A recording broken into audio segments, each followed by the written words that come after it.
Is it true that you are thinking of me? How you love me? It's amazing. Sing with me. Who am I that you are mindful of me? How you hear me when I call. Is it true that you are thinking of me? How you love me? It's amazing. I'm a friend. I'm a friend of God. I am a friend of God. I am a friend of God. He calls me friend. Tell him I'm a friend of God. I am a friend of God. Yes, I am a friend of God. I am a friend of God. He calls me friend.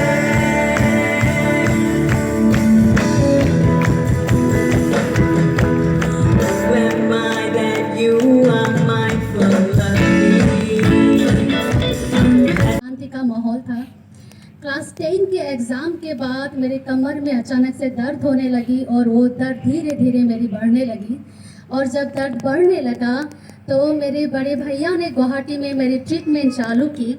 और treatment के दौरान doctor ने बहुत सारे checkup करवाए, MRI, CT scan, बहुत सारे blood test, लेकिन उनको समझ में नहीं आया क्योंकि कमर में दर्द क्यों था। क्योंकि मेरे हड्डी नहीं टूटी थी, लेकिन जो कमर का दर्द था वो साधारण नहीं था, वो बहुत ही बढ़ गया था और मेरी सहने से बाहर हो गई थी और मैं सहन नहीं कर पा रही थी उस कमर के दर्द को। लेकिन डॉक्टर ने जितनी भी दवाई मुझे दी थी उन सारी दवाइयों का कुछ भी असर नहीं हुआ था। और डॉक्टर जो मेडिकल में ले जाके जो हीट देते थे मेरी कमर में, उस हीट से भी कोई असर नहीं होता था, मेरा दर्द कम नहीं होता था। और जो इंजेक्शन देती थे वो इंजेक्शन से भी कोई काम नहीं होता था। मेरे शरीर में जो दर्द था वो बढ़ता ही गया। और जब बढ़ने लगा डॉक्टर ने गुवाहाटी में हाथ खड़े करवा दिए। डॉक्टर ने कहा कि नहीं हो पाएगा क्योंकि उनको समझ में नहीं आ रहा था। और ऐसे ही जो ट्रीटमेंट चलती रही, 4 साल तक ऐसे ही चलता रहा। और लगभग 4 साल तक मैं किसी के ऊपर डिपेंड होने लगी। मुझे उठाना पड़ता था, बैठाना पड़ता था, मैं सो भी नहीं पाती थी, बहुत तकलीफ में थी, ज़्यादा टाइम में खड़ी नहीं हो पाती थी, घर का काम बिल्कुल नहीं कर पाती थी। और कॉलेज में सिर्फ मेरा एडमिशन हुआ था, मैं जाके क्लास नहीं कर पाती थी। और उसके बाद ऐसे ही 4 साल जब बीत गए तो 2010 में मेरे दोस्तों ने फ़ोन किया अक्टूबर महीने में। उन्होंने कहा गुवाहाटी में एक चंगाई की सेवकाई होगी और उस सेवा में पॉल दिनाकरन जी आएंगे और वो सारी बीमारियों के लिए जब प्रार्थना करेंगे बीमारी चंगे हो जाएंगे। और ये मेरे लिए अविश्वसनीय बात थी। मैंने कहा ये कैसे हो सकता है, क्योंकि जो डॉक्टर ठीक नहीं कर पाया वो यीशु के नाम से प्रार्थना करने से कैसे हो सकता है। फिर मेरे दोस्तों ने कहा अगर आप विश्वास करोगे तो परमेश्वर की महिमा को देखोगे। और ये बात मैं रात भर सोचती रही और सुबह मैंने डिसाइड किया नहीं, मुझे उस सभा में जाना है, क्योंकि मैं सब कुछ करके थक गई थी, बस यीशु का नाम ही बाकी था जो कि मुझे करना था। एक बार मुझे ट्राई करके देखना था। और जो भी मेडिसिन घर पे रखी मेरे दोस्तों ने मुझे गुवाहाटी लेके गए। और ऐसे ही बहुत बड़ा एक फील्ड था गुवाहाटी खानापाड़ा का, और उस फील्ड में हजारों लोगों की भीड़ मैंने पहली बार देखी थी यीशु के लिए हाथ खड़े करते हुए। और जब मैं गेट से अंदर आ रही थी मेरे साथ एक लंगड़ा भाई भी चल रहा था जो कि एक लंगड़े का लकड़ी के सहारे चल रहा था। और जब प्रार्थना सभा चालू हो गई, दिनाकरन जी ने प्रार्थना शुरू की बीमारियों के लिए। और उसके बाद वो लंगड़ा भाई स्टेज में आया और उसने कहा कि जब दिनाकरन जी ने प्रार्थना की यीशु ने छुआ और मैं चंगा हो गया। जब ये बात मैंने सुनी पहले तो मुझे विश्वास नहीं हुआ था, लेकिन जब वो लंगड़ा चलने लगा ना मुझे विश्वास होने लगा। और मैंने कहा कि अगर ये व्यक्ति चंगा हो सकता है तो मैं भी चंगी हो सकती हूँ, मैं भी ठीक हो सकती हूँ। फिर से दिनाकरण जी ने प्रार्थना की, सेवा खत्म होने लगी, दिनाकरण जी ने प्रार्थना की और उसके दौरान मैं भी उन्हीं के साथ प्रार्थना करने लगी और मैंने कहा, यीशु सब लोग कहते हैं कि आप जिंदा हो, अगर आप सच में जिंदा हो तो मैं जैसे आई हूँ मैं वैसे वापस नहीं जाऊंगी। जिस दर्द के साथ मैं आई हूँ वो दर्द वापस लेके मैं नहीं जाऊंगी। मुझे ठीक होना है, आप मुझे छुओ और चंगा करो अगर आप सच में जिंदा हो तो।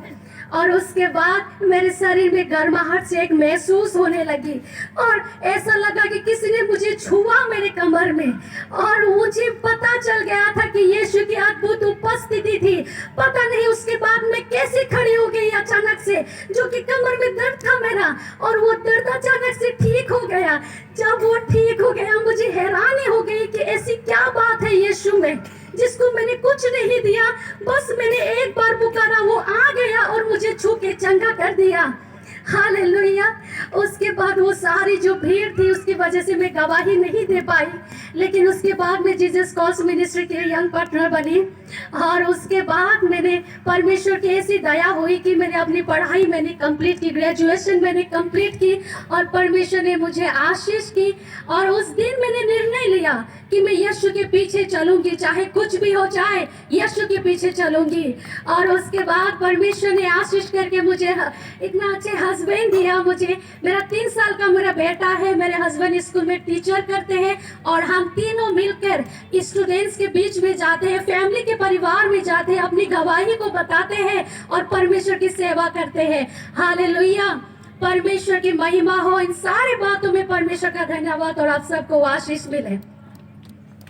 Shall we give the Lord a big hand clap and praise Him?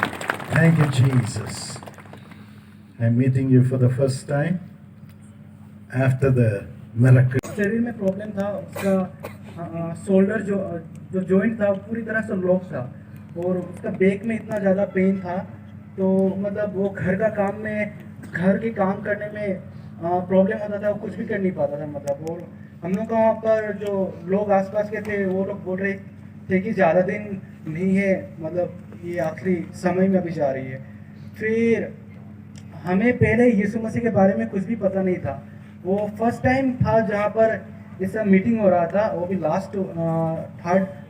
Last day में हम वहाँ पर थे और अंकल डॉक्टर पॉल दिनाकरण ने यीशु मसीह के पवित्र आत्मा के प्रेरणा से मम्मी का नाम लिया और बोला कि मार्था मार्था, आपका बैक में पेन है और आपके पूरे शरीर में पेन है और प्रभु यीशु मसीह आपको छू रहा है आज और पूरी तरह से आपको चंगाई दे रहा है, अंधकार की शक्तियों से आपको आज़ादी दे रहा है।